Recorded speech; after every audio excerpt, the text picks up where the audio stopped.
Nympha mascarinus. So here we will be teaching our further classes.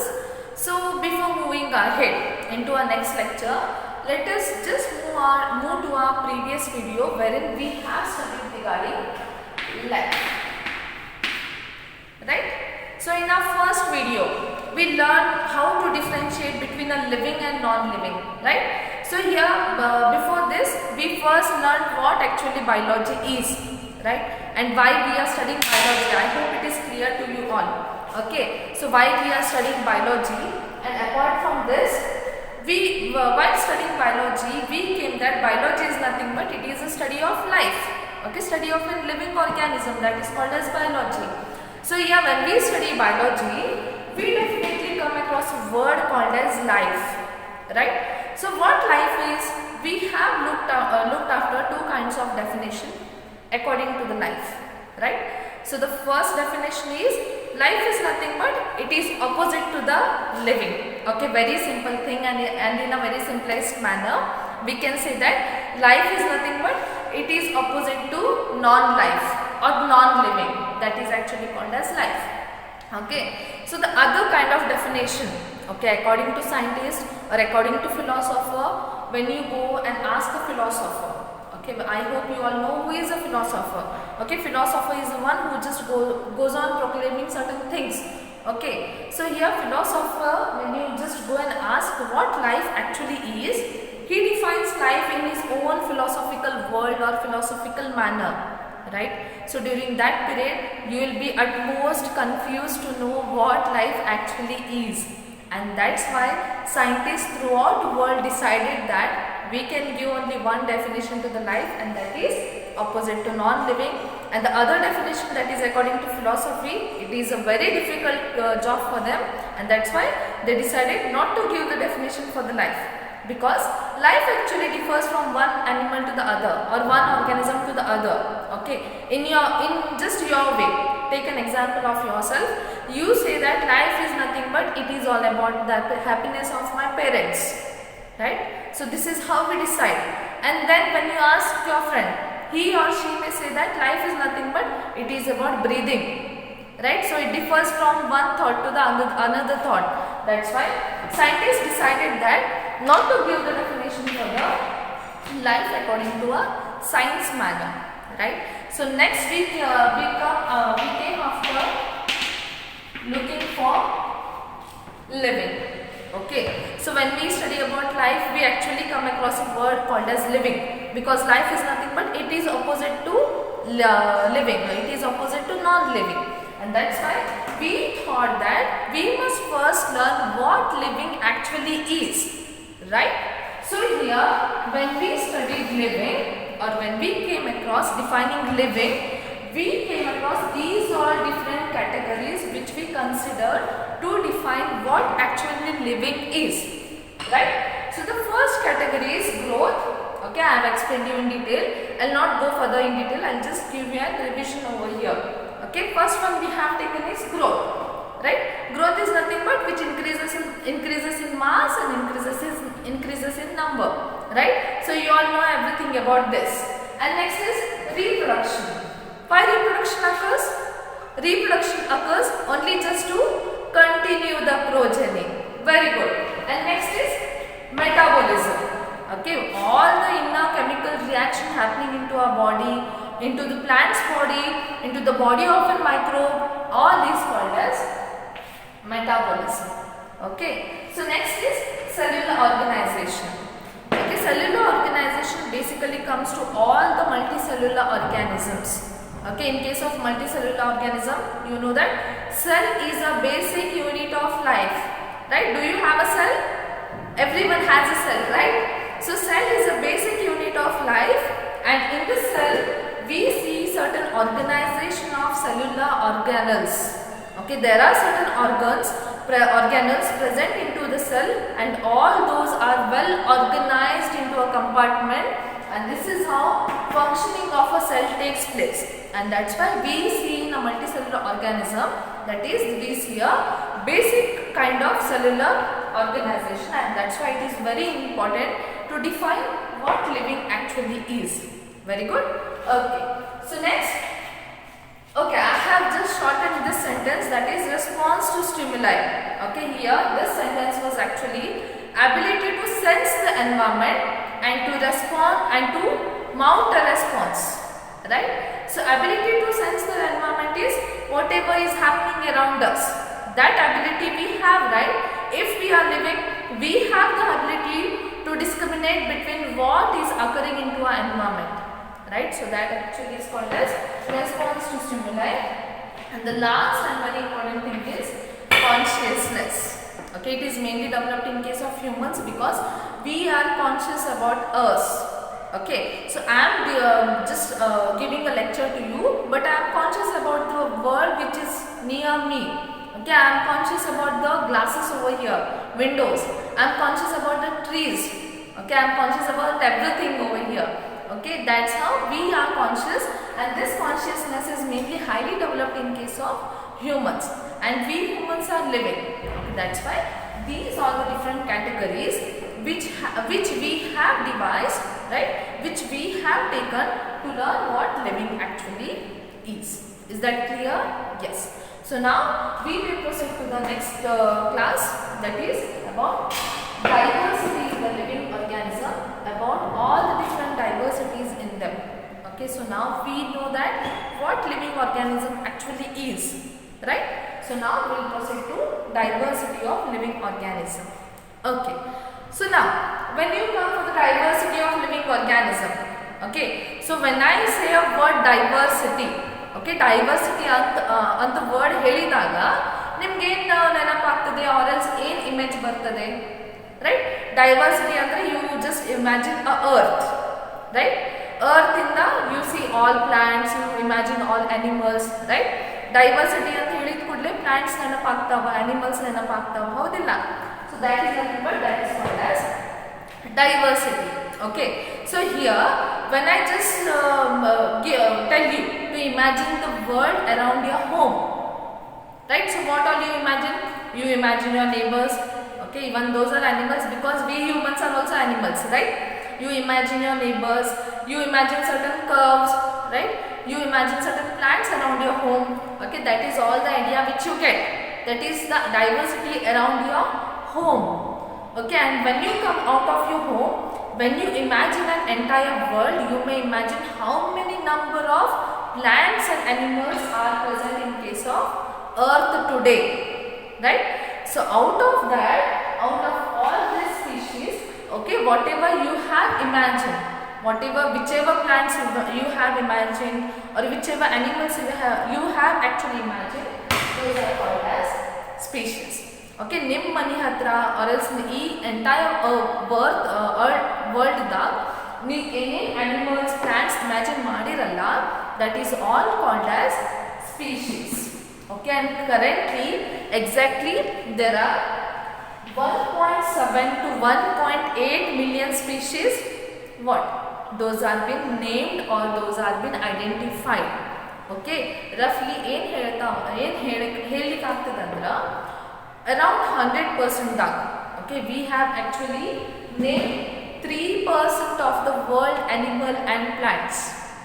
Rest 97% we all don't know yet, right? That's why only 1.7 to 1.8 million animals and plant species are been identified and named to a definite name and given a definite name for them.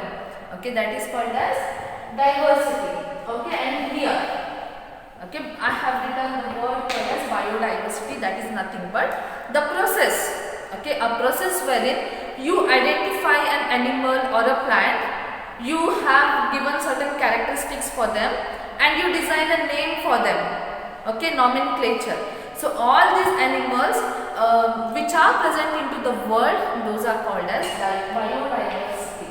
Okay, bio means life, diversity is the different animal around us, and that is why we can say that biodiversity is nothing but it is the process, it is the thing wherein all the different plants and animals are confined to a particular region, that is the entire world, that is called as biodiversity. Okay, so well and good after this. So next thing is the main problem. Okay, so whatever biodiversity is around you, around your home, around your locality, you have different common names or local names for them, right?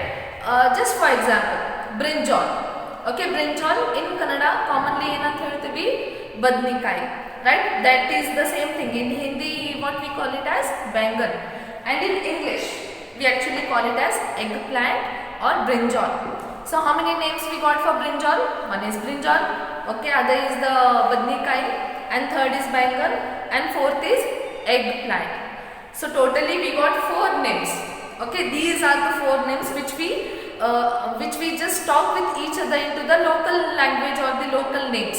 Okay, so here it will create a major problem into the international view, because when you, just for example, okay, when you move to USA, okay, if you move to USA and you go to a local shop over there and you say 1 kg badnikai kodripa, what happens till then? Highly impossible, right? And that's why you must see that the common names which we have given or the local names which we have given, that creates a major problem in case of nomenclature or taxonomy or identifying an animal or a plant, right? That's why scientists have came up with the scientific procedures. Okay, and you being a biology student, you must know all these kinds of scientific procedures, because to avoid the problems which arise with the help of common names, right? Common names are the ones which create major problems, because even in the case of international view, okay, say for example you are very bright, okay, so you have identified a species of a plant or animal, so here you just give a local name for that, right? But it won't be counted until and unless you have identified it on the scientific purpose or the scientific process. And that's why all the scientists into this world came up together, okay, and they devised a scientific procedure to give a scientific name for an animal or a plant. And that's why these are the different kinds of organizations which have come up. One is ICBN. Okay, ICBN means that International Code for Botanical Nomenclature. Botanical nomenclature is nothing but botany. Okay, right? In case of biology, you have 2 subjects. One is botany and other is the zoology, right? So here botany is nothing but that is all reference to the plants, and zoology is nothing but that is all relevant to the animals, right? And that's why ICBN, okay, that is International Code for Botanical Nomenclature, adapts, okay, it just acts as per the rules of International Code for Nomenclature of the plants. Is it clear? So I'll just tell you again. See, local names inda ಏನೇನು problem ಆಗಿರ್ತಾವಲ್ಲ, in case of international view, to come up with this problem, scientists, all the scientists into this world came up together and they created an organization wherein they have devised many different committees, okay, to undertake the nomenclature purpose. Okay, ಬಹಳಷ್ಟು committees create ಮಾಡಿದ್ದಾರೆ to undertake the nomenclature. Systematic naming ಆಗಬೇಕಲ್ಲ, and that's why ICBN. Okay, ICBN ಅಂದ್ರೆ International Code for Botanical Nomenclature, which means that ICBN ಹತ್ರ ಬೇರೆ set of rules ಇರ್ತಾವ, ಅದರದ್ದು rules ಇರ್ತಾವ, ಅದ rules according you have to name a particular plant. Okay, ಏನೇನು rules ಕೊಟ್ಟಿರ್ತಾರಲ್ಲ ಆ ರೂಲ್ಸ್ ಅಕಾರ್ಡಿಂಗ್ ನೀವು ಒಂದು ಪ್ಲಾಂಟಿಗೆ ನೇಮ್ ಮಾಡಬೇಕು. Okay, whereas same way ICZN ಅಂದರೆ international code for zoological nomenclature, which means ಬೇರೆ ಸೆಟ್ ಆಫ್ ರೂಲ್ಸ್ ಇರ್ತಾವೆ ಫಾರ್ ಝಾಲಜಿಕಲ್ ನಾಮೆನ್ಕ್ಲೇಚರ್. ಈ ರೂಲ್ಸ್ ನೋಡಿ, ಈ ರೂಲ್ಸ್ ಓದಿ ತಿಳ್ಕೊಂಡು ನೀವು ಒಂದು ಅನಿಮಲ್ ಸ್ಪೀಷೀಸ್ಗೆ ನೇಮ್ ಕೊಡಬೇಕು. Okay, that is called as ICZN. Is it clear up to this? Yes, very good. So now we'll move for binomial nomenclature. Okay, so binomial means 2, right? Trinomial means 3. So here I have written binomial, which means 2. Nomenclature is relevant to naming, right? So that's why binomial nomenclature consists of 2 names. That is, one is generic name and other is the specific name. Okay, don't worry, I'll tell you in further what is generic name and what is specific name. Okay, for right now you can see that all the names for plants and animals are followed according to binomial nomenclature. Is it clear? Sometimes trinomial nomenclature is also followed. For right now you can understand that there is a binomial nomenclature. According to this system, all the ICBN and ICZN people nomenclate, that is give the name for plants and animal species. Is it clear? Okay. See, apart from ICBN and ICZN, there is also ICBN and ICBN. Okay, this might be asked for the CET exams or the NEET exams, because ICBN is nothing but International Code for Viral Nomenclature. Okay, and then here is International Code for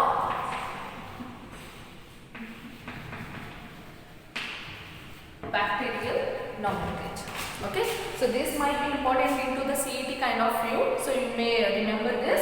Apart from ICBN, ICZN, there is also called as ICVN, International Code for Viral Nomenclature, and also ICBN, International Code for Bacterial Nomenclature, or else ICBN can also be called as ICNB. Okay, ICNB andre International Code for Nomenclature of Bacteria. Is it clear? So this is all about scientific procedures and the scientific things which we are undertaking for binomial nomenclature. Okay, so I told you that binomial nomenclature is nothing but it is a two naming system. Okay, two naming system follow ಮಾಡಿದ್ರೆ to name and plant and animal, we can say that as binomial nomenclature. Okay, so example. Okay, example, I have given a scientific name for mango. Okay, that is Mangifera indica. Okay, here Mangifera actually says that it is a genus. Indica says that it is a species. Again, that's why binomial nomenclature has two names consisting of a generic name, that is genus, and specific name, that is species. Okay, this is how binomial nomenclature naming is been followed. Okay, who devised binomial nomenclature? Okay, this person is called as Carolus Linnaeus. Okay, Carolus Linnaeus. Okay, he is very important person in case of biology, because when he gave an idea to give the nomenclature for plants and animal, after that we thought and we got an understanding to give the naming ceremony for all the different plants and animals, and that's why he is been known as father of taxonomy. Okay, this might be very important in the CET kind of view. Okay, apart from that also you have to remember that Carolus Linnaeus is known as father of taxonomy because he devised a well-known system, that is binomial nomenclature, that is two name system for the plants and animal species. Is it clear? So this is about binomial nomenclature. Coming back to the next part, that is universal rules for nomenclature, right? So we have now studied what nomenclature actually is, and then we looked after binomial nomenclature, right, which was proposed by Carolus Linnaeus, and that's why he is being known as father of taxonomy. Right now, so far ಏನು ಮಾಡಿದ್ವಿ, binomial nomenclature ಅಂತ study ಮಾಡಿದ್ವಿ. So binomial nomenclature is given by Carolus Linnaeus, who is known as father of taxonomy. Okay, I hope it is clear to this. Okay, so now let's move to the next part, that is universal rules of nomenclature. Okay, so universal rules of nomenclature andre all the entire international codes. Okay, I had written ICZN, ICBN, ICBN and ICNB or ICBN. So all these codes of nomenclature ಏನು ಇರ್ತಾವಲ್ಲ, they all follow the rules which are given for universal region. Okay, universal and throughout the world, all the scientists accept these following rules if they have you say for example discovered a new species of plant or animal or any bacteria, right? So according to these itself we have to give the scientific name. Common names you can give it anyhow, there is no problem with giving the common names, but if you are discovering, say for example if you people are discovering certain say for example plants ಆಗಲಿ animals ಆಗಲಿ, then ನೀವು nomenclature ಹೆಂಗೆ ಮಾಡಬೇಕಂತ ಈ universal rules of nomenclature ಏನದಾವಲ್ಲ, you have to follow that. Okay, so now we'll look up to different sets of rules of nomenclature over here. So coming back to the first rule. Okay, so the first rule states that the biological names are generally in Latin and written in italics. Okay, so what this rule says, okay, now India in the belong ಆಗ್ತೀವಿ.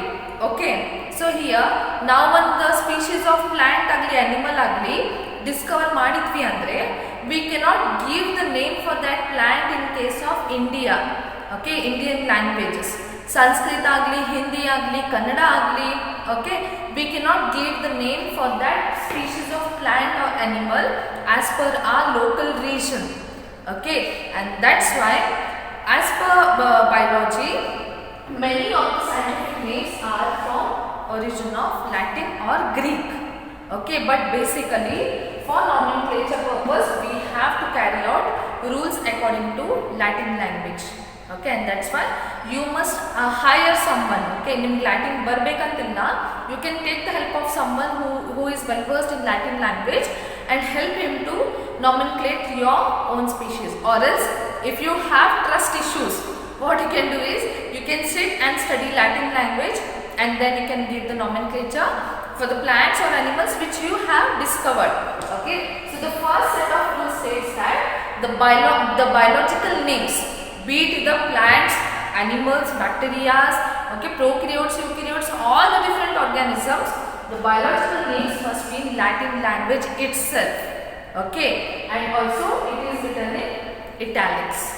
Okay, italics, I'll tell you further what actually italics language is. Okay, for right now you can say that biological names for any species which you have discovered must be written in Latin language and written in italics. Is it clear? Okay.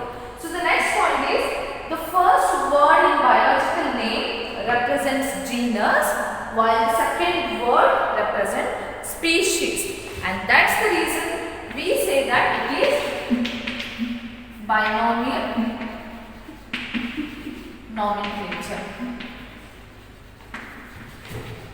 Is it clear? Yes. Okay, binomial means I have said you that it is a two system of nomenclature. Okay, one name consists of the genus while the second name consists of the species, and that's why the first word, okay, say for example I have written a scientific name for mango, that is Mangifera indica.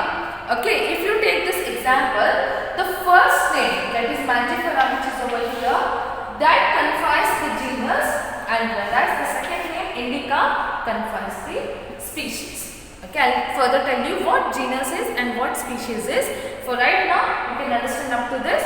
The first word is in the biological name represent genus, whereas the second word in the biological name represent species, and that's the reason we call it as the binomial nomenclature. Is it clear? Okay. Coming back to the third point. Okay, both words of biological name when handwritten are underlined separately or printed in italics. Okay, you want to write the same word, that is italics, right? So before this, what we have read? Both words of binomial nomenclature. Both words in the sense genus word and the species word. Okay, both words of binomial nomenclature when handwritten, okay, when you write with the help of your hand, should be underlined separately. Take an example over here itself. Okay, I have written the scientific name of mango, so Mangifera indica. So while writing, what I have done, Mangifera underlined separately and indica underlined separately. Is it clear? So these are the rules of binomial nomenclature which you have to follow forever in your life. Okay, because whenever you write or whenever the question is asked to write the scientific name of any of the species, so say for example write the scientific name of humans, so during that time you have to write it as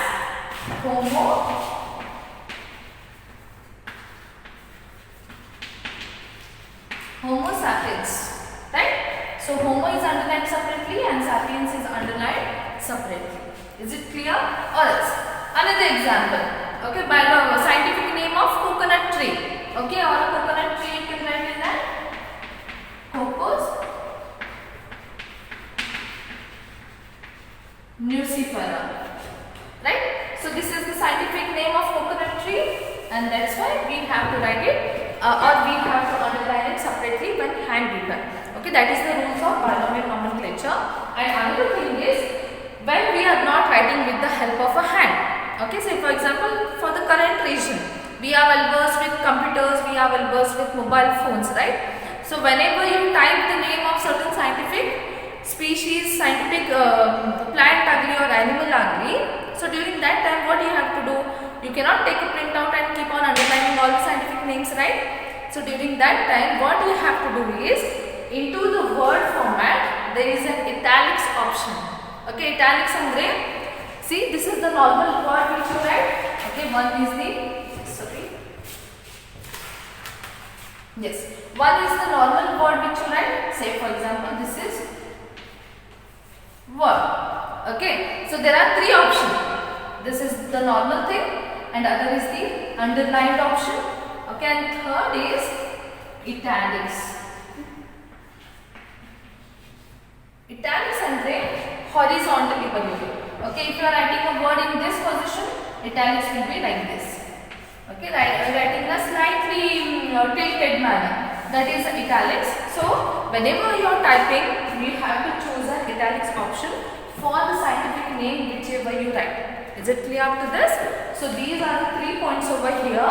Okay, and the fourth point which you can see is the first word denoting the genus is written in capital letters, while the species is written in small letters. I hope this is clear for everyone. So when you study the English alphabets, you have studied A to Z. Okay, and also you have studied capital letters and small letters. Right? ಅದನ್ನು ಹೇಳೋದು ಅವಶ್ಯಕತೆ ಇಲ್ಲ. Capital letters ಯಾವುದು, small letters ಯಾವುದು ಅನ್ಕೊಂಡು. But here, okay, when you come for the biology or when you come for the science, whenever you discover certain plant, okay, ಆ plant in the scientific ಹೆಸರು ಬರಿಬೇಕು ಹೆಂಗಂದ್ರೆ, first thing is it should be in Latin. Okay, Latin language ದಾಗನ ಬರಿಬೇಕು.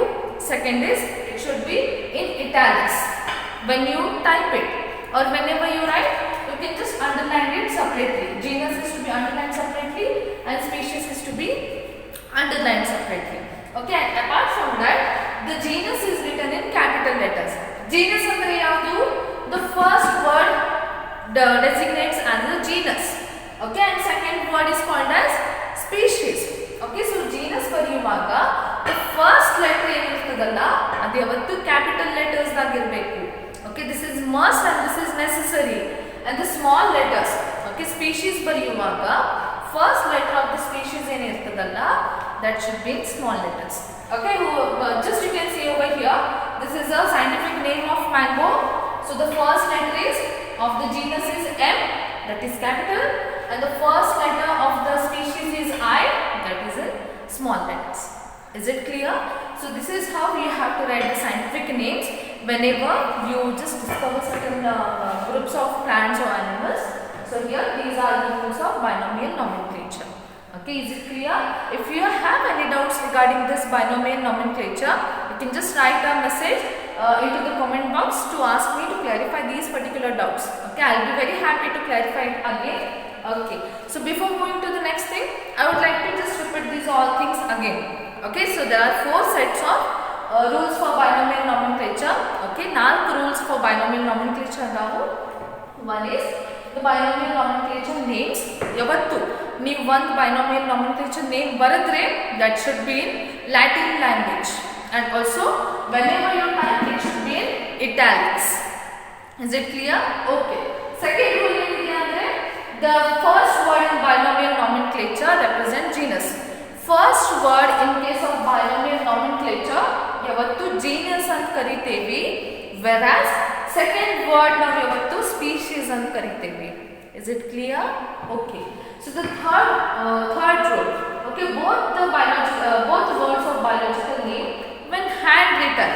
Okay, ಕೈಯಿಂದ ಯಾವಾಗ ನಾವು ಈ scientific name ಬರಿತೇವಲ್ಲ, ಬರ್ದಾಗ ನಾವು ಸಪರೇಟ್ಲಿ ಅಂಡರ್ಲೈನ್ ಮಾಡಬೇಕು.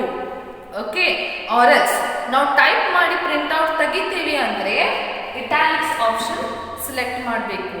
Is it clear? Okay. So the fourth option is the first word denoting the genus is written in capital letters and the word denoting the species is written in small letters. Okay. So ಇನ್ನೇನಿದೆ first word genus, ಇದು genus ಆಯ್ತು, ಇದು species ಆಯ್ತು. Mangifera is the genus and Indica is the species. So the first letter of genus is always capital. Okay, whereas the first letter of the word species is always small letters. Is it clear? So these are the 4 set of rules which you have to follow whenever you discover certain plants or animals or bacteria. Is it clear? Okay. So this one, okay, in some cases, okay, ಯಾವಾಗ ಏನಾಗ್ತದೆ ಅಂದ್ರೆ if you want, okay, ನೀವೇನು Discover ಮಾಡಿರ್ತೀನ ಅದಕ್ಕೆ ನಿಮ್ಮ ಹೆಸರು ಬೇಕಂತೀರಿ. Okay, ಅವಾಗ ಏನು ಮಾಡಬೇಕು? Say for example, Carolus Linnaeus. I have told you who is he. Okay, Carolus Linnaeus is the father of taxonomy. Okay, ಅವರು ಏನು ಮಾಡಿದ್ದಾರೆ ಅಂದರೆ ಮ್ಯಾಂಗೋ ಏನು ಕಾಮನ್ಲಿ ಸಿಗ್ತದಲ್ಲ, that he has given a scientific name. Okay, scientific name ಏನಂತ ಕೊಟ್ಟರು? Mangifera indica. ಅವರಿಗೆ ಏನಾಯ್ತು, ನನ್ನ ಹೆಸರು ಎಲ್ಲರೂ ನೆನೆಸಿರ್ಬೇಕು. Okay, life long my name should be remembered by each and every individual. That's why what he did is he did Mangifera indica Linn. Okay, Linn means that his name. Okay, but as per the rules of biological nomenclature, we have written Mangifera which is underlined, Indica which is underlined, but Linn, the first letter of his words, okay, first few letters of his word, that is Linnaeus. Okay, his complete name is, I'll write it here, his complete name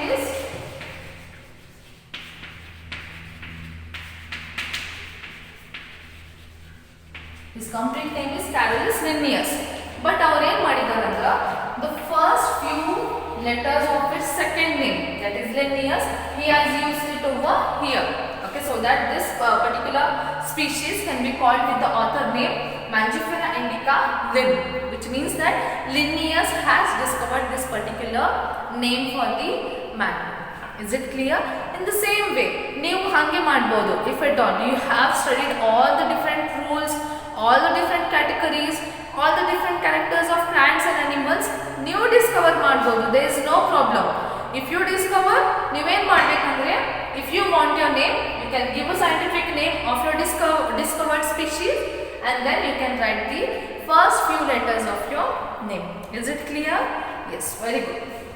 So next is, so after this we came to know that there are various amount of species which are yet to be discovered.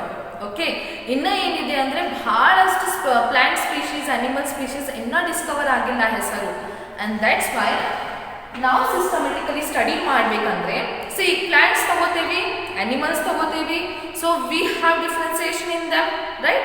ನಮ್ಗೆ plants ಮತ್ತು animals ನಡ್ಬರ್ಕ್ differentiation ಗೊತ್ತದ.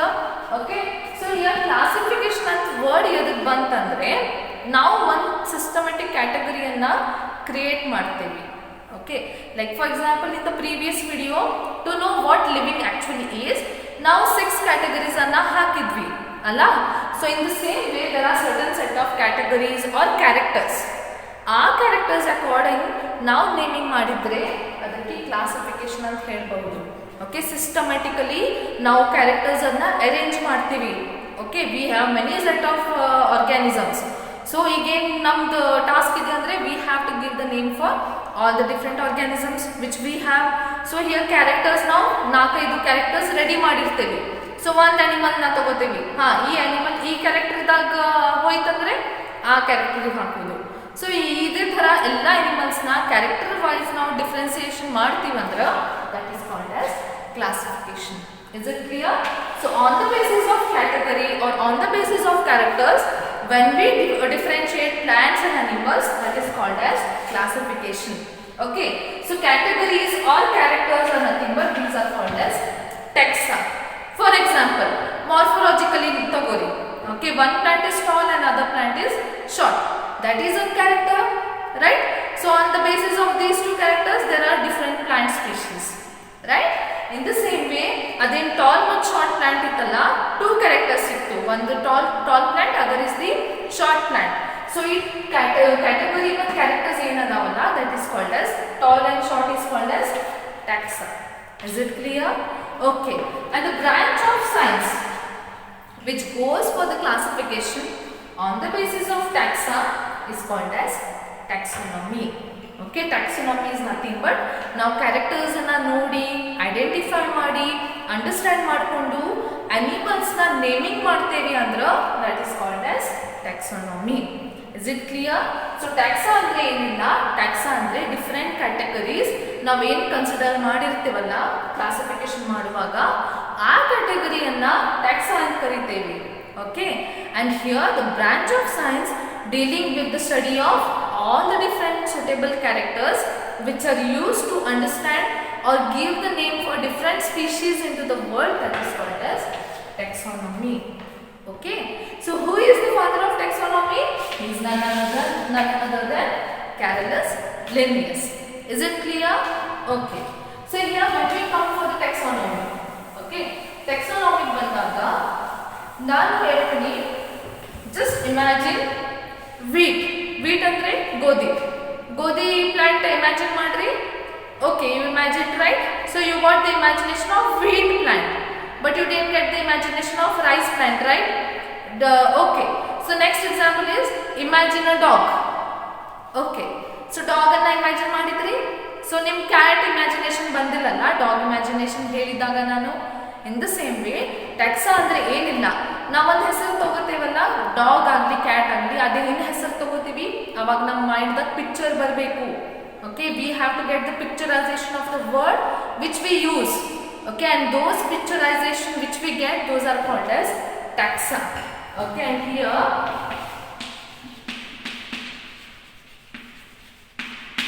okay, systematics ಅಂತ ಕರಿತೇವೆ.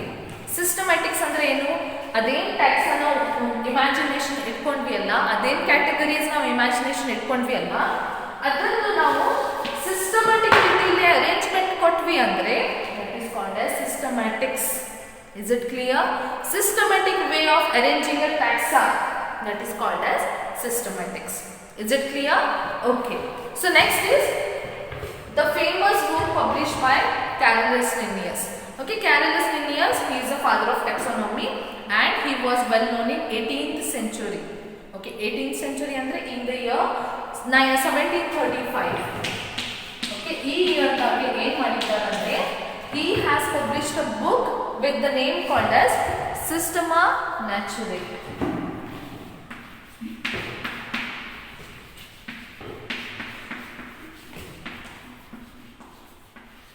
This is his book Systema Naturae, in which he has said that there are different ಏನೇನು ಹೆಸರು ಕೊಟ್ಟಾರಲ್ಲ, like ಏನೇನು different sorts of animals ಆಗಲಿ, ಪ್ಲಾಂಟ್ಸ್ ಆಗಲಿ, ಬ್ಯಾಕ್ಟೀರಿಯಾಸ್ ಆಗಲಿ, ಏನೇನು ಇವ್ರ ಹೆಸರು ನೇಮಿಂಗ್ ಕೊಟ್ಟಾರಲ್ಲ, all those names are included in his published book called as Systema Naturae. Systema Naturae ಯಾಕಂದ್ರೆ he has given a systematic way of publication of the taxa. Okay, and the systematic way of publication of taxa is called as systematics. Okay, and Systema Naturae is nothing but in Latin it is called as nature. Okay, Systema Naturae is systematic nature.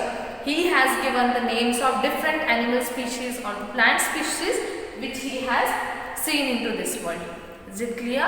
Okay, so this class is all about different nomenclature purpose which we have studied.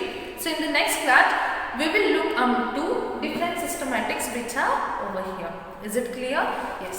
So thank you for watching this video.